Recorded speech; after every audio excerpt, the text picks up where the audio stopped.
The Anus of the World is the debut full-length album from Mortal Wound. This is a Los Angeles-based death metal band, and one that I would qualify as a maybe a gore grind and brutal death metal influenced band that focuses on grooves that are largely mid-paced.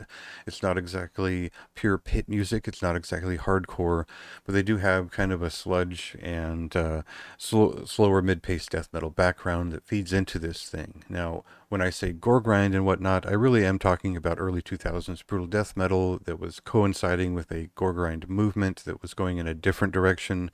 So there are samples, there are mosh riffs. I would say it's the era of like Skinless and Jungle Rot and Dying Fetus is really where I picked up a lot of this tradition.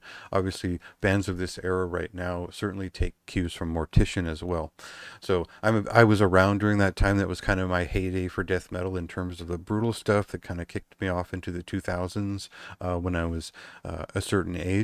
So I get what they're all about. I get how simple and straightforward this record is, but we'll cut into a song and get a sense for just how there's a miasmic quality to this record where it never feels like we're moving away from the central idea of it.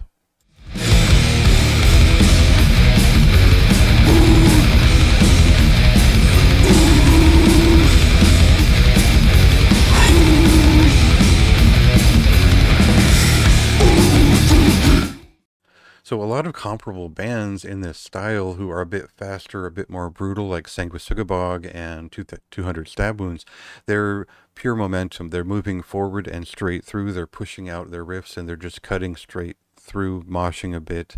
It's all about forcing the point as hard as you can through hardcore and brutal death metal.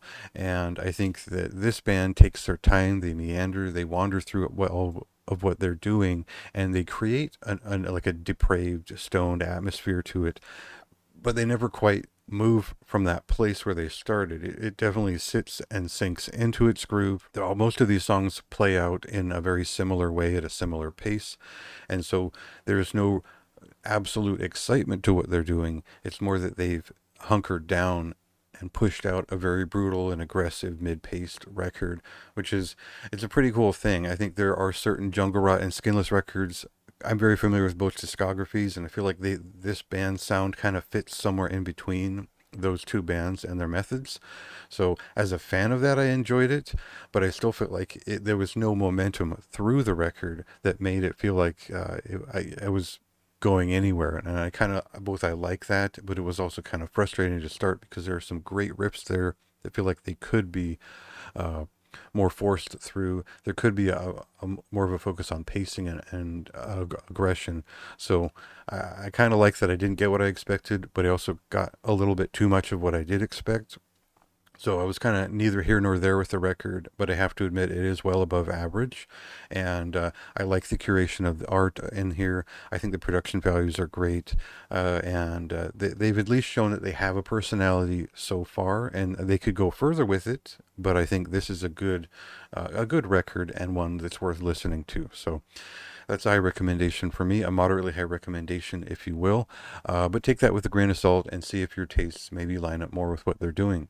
That releases on May 24th. Go ahead and check that out yourself and read my review if you'd like more of my thoughts.